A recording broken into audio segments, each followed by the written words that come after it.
trouve ça trop beau.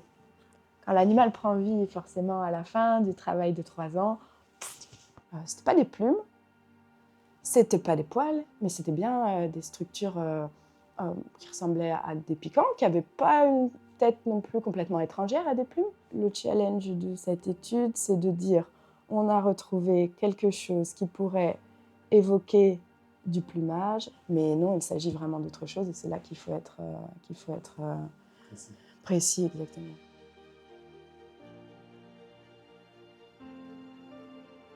C'est une étude qui commence il y a, je dirais, 3 ans. Et moi, je travaillais avant à l'Institut royal des sciences naturelles à Bruxelles, en Belgique. Et je travaillais là-bas avec Pascal Godefroy, qui est un chercheur spécialiste des dinosaures et de l'évolution du plumage. Et à ce moment-là, Pascal Godefroy, qui collabore régulièrement avec des chercheurs du nord de la Chine, a été informé de la découverte d'un nouveau dinosaure, qui est un iguanodontien, qui s'appelle Aolongdongyi. C'est une nouvelle espèce. Et ce fossile qui a été déposé au musée d'Anhui, c'est un juvénile.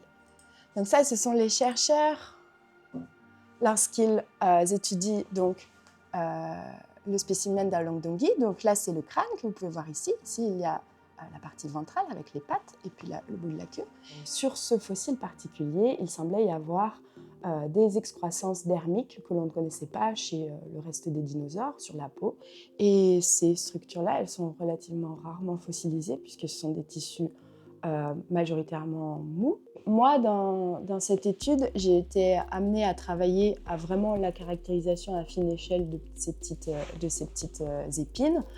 D'une part parce qu'elles avaient été scannées par nos collègues chinois. Et donc ici, voilà à quoi ça ressemble en fait un modèle 3D après reconstruction des données. Ici, vous voyez que l'épine, elle a été cassée durant son extraction, ce qui nous importe pas du tout, puisque ce qui nous intéresse, c'est d'aller regarder en fait à l'intérieur de quoi est-ce qu'elle est composée. Et ce qu'on a pu voir, c'est que à mesure que l'on va vers l'extrémité de l'épine, on a quelque chose qui est vraiment d'un bloc, qui est vraiment un seul type d'homogénéité.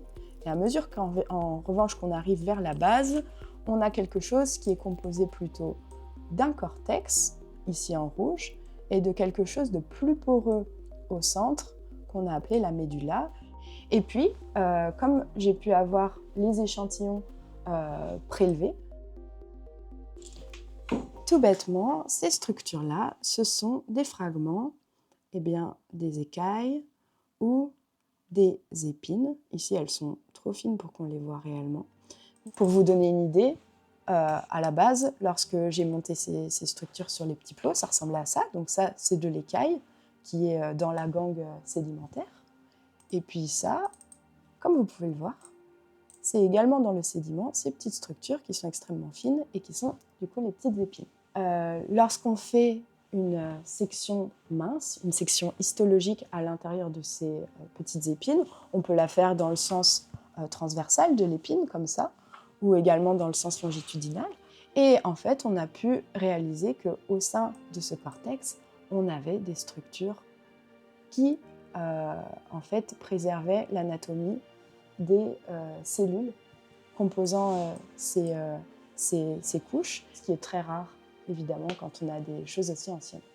Moi, ce que j'ai essayé de faire, c'est d'aller regarder comment est-ce que c'était fait et également regarder de quoi est-ce que c'était composé, de manière à savoir si on pouvait avoir une interprétation sur de quoi étaient composées initialement, originellement, ces structures. Souvent, ces structures, elles peuvent être entièrement transformées. Elles sont souvent entièrement transformées en une autre molécule qui est l'apatite. Et l'apatite, en fait, c'est la version transformée ici de quelque chose qui était à l'origine certainement kératinisé, qui est fossilisé et donc entièrement transformé. Et donc c'est ce que j'ai fait ici sur le campus de l'Université de Rennes. L'étape qui serait encore plus excitante pour moi, ce serait évidemment d'avoir en plus de ces appendices que l'on retrouve sur la peau, peut-être des choses associées qui sont des parasites, d'autres animaux qui seraient en association avec du coup, ces structures très originales que sont ces piquants, de la même manière que l'on retrouve cette diversité d'organismes invertébrés sur les animaux d'aujourd'hui.